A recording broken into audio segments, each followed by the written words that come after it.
à aujourd'hui. Amen. Alléluia. Amen. Prions pour la parole. Notre Dieu, notre Père, c'est avec joie et reconnaissance que nous venons à toi ce matin pour écouter ta parole. Amen. Lorsque ton peuple était dans l'angoisse et étant affligé, ils ont crié à toi. Et tu as envoyé ta parole pour les guérir et pour les délivrer de la fosse. Nous venons à toi ce matin. Envoie ta parole pour nous libérer au nom de Jésus. Viens incarner ton serviteur. Il n'est rien que chérissant.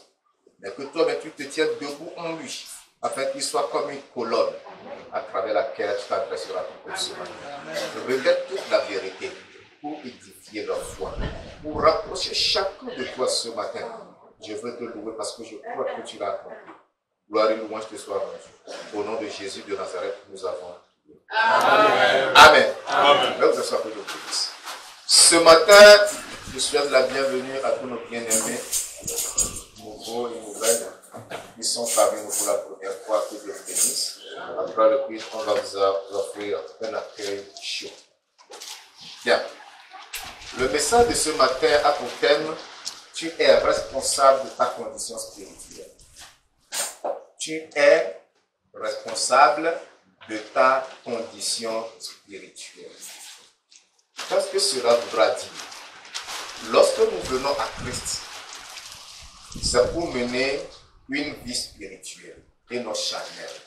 Parce que le fait de venir à Christ consiste à quitter les choses de la chair pour revêtir l'Esprit de Dieu.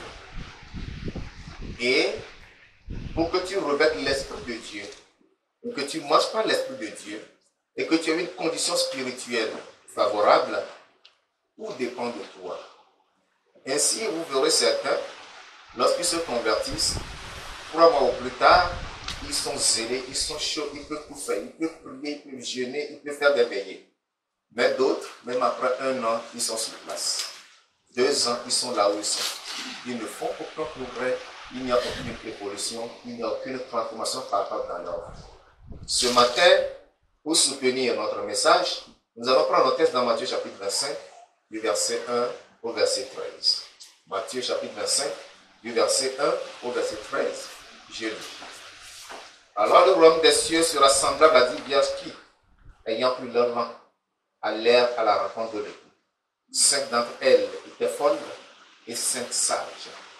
Les folles, en prenant leur lampe, ne prirent point d'huile avec elles, mais les sages prirent avec leur lampe de l'huile dans les vases. Comme l'époux tardait, toutes s'assoupirent et s'endormirent. Au milieu de la nuit, on cria: voici l'époux, allez à sa rencontre. Alors tous ces vieilles se réveillèrent et préparèrent leur lampe. Les folles dirent aux sages: donnez-nous de votre huile, car nos lampes s'éteignent.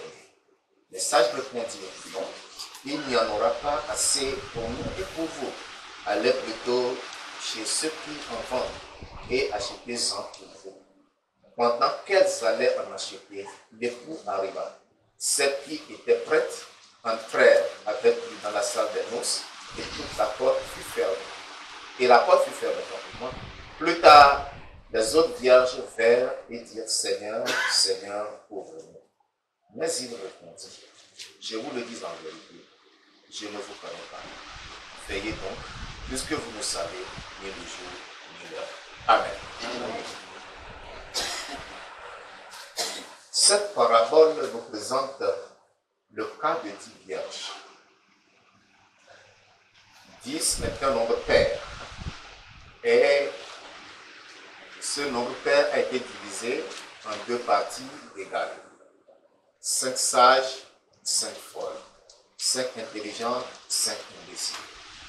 5 éveillés, 5 imbéciles. Où allaient-ils? Ils allaient à un mariage. Puisque à l'époque, dans toute la Palestine, les mariages se faisaient la nuit. Et c'était l'époux qui se rendait dans le domicile de la fiancée ou de l'épouse pour aller la chercher au milieu de la nuit afin de la mener dans un lieu préparé pour les noces, pour les réjouissances. Comme ils attendaient, l'époux a tardé. La nuit était vraiment avancée. Et Et ils se sont rendus en se réveillant que oh, leur lampe s'éteignait déjà. Parce que les folles là, ils avaient plus de l'huile, mais ils n'avaient pas de réserve. Elles se sont rendues compte qu'il y avait 5 parmi eux qui étaient prévoyantes, qui avaient prévu de l'huile en réserve. Elles les ont suppliées pour leur en donner, afin qu'elles puissent raviver la lumière de leur lampe. Mais les sages étant prévoyantes, leur ont dit, sans pitié, parce que c'est tout leur droit, que cela ne pourra pas suffire pour elles et pour elles aussi. Excusez-moi. Ça dit que cela ne pourra pas suffire pour les insensés et pour les sages. Qu'ils aillent en acheter. Le temps qu'ils soient partis pour revenir, le coup était déjà arrivé. Les 5 sages qui étaient prêts étaient rentrés et la porte était fermée. Plus tard, les 5 insensés, folles, étaient revenus, ils ont frappé à la porte. Mais l'époux leur a dit, la porte est déjà fermée, je ne vous connais pas, je vous sais où vous êtes. Voilà la condition de tous ceux qui sont dans l'église, de tous ceux qui disent qu'ils sont chrétiens.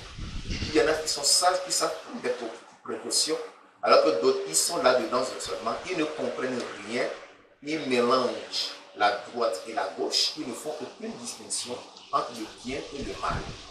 Mes frères, lorsque nous venons ici, presque à chaque séance, nous faisons le devoir de dénoncer le péché. C'est pour que vos âmes soient sauvées et être prêtes pour le jour où Jésus-Christ reviendra.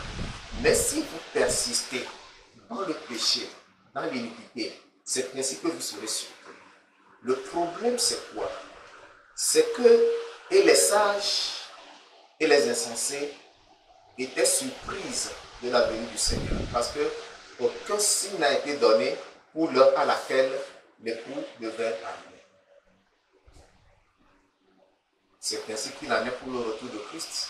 Il n'y a aucun signe qui a été donné par lequel nous allons reconnaître que Jésus reviendra à tel jour, à telle heure. Si quelqu'un vous dit que le jour du retour de Jésus est venu, dites que tu mens, ta Bible est fausse et que tu es un serviteur du diable. Jésus même a dit, personne ne connaît ni l'heure, ni le jour, ni l'heure. Nous l'avons lu tout à l'heure dans le verset 13. Veillez donc puisque vous ne connaissez ni le jour, ni l'heure. Alléluia. Personne ne connaît quand Jésus reviendra. Pour être prêt, si tout le monde pouvait savoir le jour du retour de Jésus-Christ, pour prendre son éveil, pour prendre les saints, chacun pourrait vivre la vie qu'il voudrait et à quelques heures de cette arrivée, se préparerait, arrangerait sa vie pour être prêt afin que lorsqu'il reviendra, il soit enlevé. Malheureusement, personne ne connaît ce jour. Mes frères, c'est une affaire sérieuse. Si tu comprends ces réalités, cela doit te pousser à développer une bonne relation avec le Seigneur afin d'être bien accueilli quand Jésus-Christ reviendra.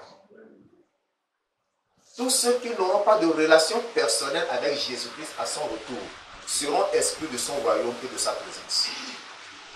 Ce n'est pas le fait de dire que moi je vais à l'église, moi je prie, je suis serviteur, je suis disciple ou ouvrier, je suis leader. Non, ce n'est pas ça. Tu peux faire tout cela. Mais si tu n'as pas une relation personnelle avec Christ, mon frère, ma soeur, tu es perdu. C'est pourquoi je voudrais exhorter chacun de nous à regarder dans sa vie. Est-ce que réellement tu as une relation personnelle avec Christ? Est-ce que tu as un mot à dire à Christ pour que Christ dise oui? Là, c'est mon enfant qui me parle. Je dois me lever pour le secourir. As-tu cette alliance avec Dieu? Réfléchis bien sur ta vie. Il ne sert à rien de venir s'asseoir ici les dimanches et les mardis, écouter la parole et repartir. Ta relation personnelle avec le Seigneur importe beaucoup plus. La différence entre les sages et les folles est que les folles ne réalisent pas que le Seigneur reviendra d'une manière inattendue et à un moment qui ne sera pas précédé de signes évidents et spécifiques. Ah, c'est la différence. Alors que les sages, eux, ils savaient que Jésus reviendra à un moment inattendu. Où toute l'église ne sera pas prête. Vous comprenez ça? Ce n'est pas toute l'église qui sera prête au retour de Jésus. Non. Ce n'est pas tout le monde. Chacun doit être prêt individuellement. Christ indique qu'une grande partie ne sera pas prête à son retour, il dit clairement qu'il n'attendra pas que toutes les églises soient prêtes pour revenir. Il y aura des églises entières, il n'y aura pas un seul sauvé. Des dénominations entières, un seul ne sera pas sauvé. Ni le prêtre, ni le pasteur, ni le bishop, ni le prophète. Parce qu'ils vont continuer dans leur bouillabaisse, dans leur désordre, dans leur iniquité, jusqu'au retour de Christ. Eh bien, pour éviter que cette surprise, que le retour de Christ soit une bonne surprise pour nous, nous avons besoin de nous préparer. Cela est très important. Cela est très important. Pendant que la tribulation, l'enlèvement n'a pas encore eu lieu, nous vivons la période qu'on appelle la période pré-tribulation, où aucun signe spécifique ne nous annoncera le retour de Jésus. Mais après l'enlèvement, ceux qui seront restés sauront le temps et l'époque où Jésus-Christ reviendra. Ainsi, ta vie de prière personnelle, c'est à toi-même de le cultiver. C'est à toi-même de la travailler. C'est à toi-même de la gérer pour que tu aies une communion avec Dieu. Si je faisais un test aujourd'hui pour savoir ce ceux qui ont prié ce matin va devenir à l'église, il y aura de la surprise et de mais tes anciens 5 versets qui se dit, priez sans cesse. Et Jésus nous dit que ce livre de la loi ne se lève pas de ta bouche. Alléluia. Nous devons garder le livre de la loi. Nous devons méditer la Bible. Nuit et jour. Jésus nous dit qu'il faut toujours prier et sans se relâcher. Tu as besoin de persévérer dans la prière. Tu dois développer la paix avec les autres et la sanctification. Hébreux 12, verset 14 dit, recherchez la paix avec tous et la sanctification sans laquelle personne ne verra le Seigneur. Sans sanctification, tu ne pourras pas aller. Sans le Saint-Esprit, tu ne pourras pas aller. Donc tu dois travailler pour développer la sanctification, la pureté et être en paix avec tous les hommes. Le chrétien ne doit pas dire tel est mon ennemi, tel est mon adversaire, alors je ne le salue pas, alors je ne dis pas bonjour. Non. Nous avons besoin de revêtir également de l'humilité. Comme nous l'avons dit le dimanche dernier, cela est très important.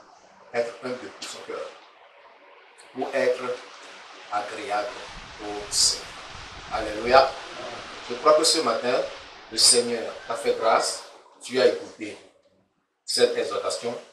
Ma prière est que le Seigneur te permette de te rapprocher de lui afin de développer une intimité véritable avec lui. Nous devons de la prière. Prions.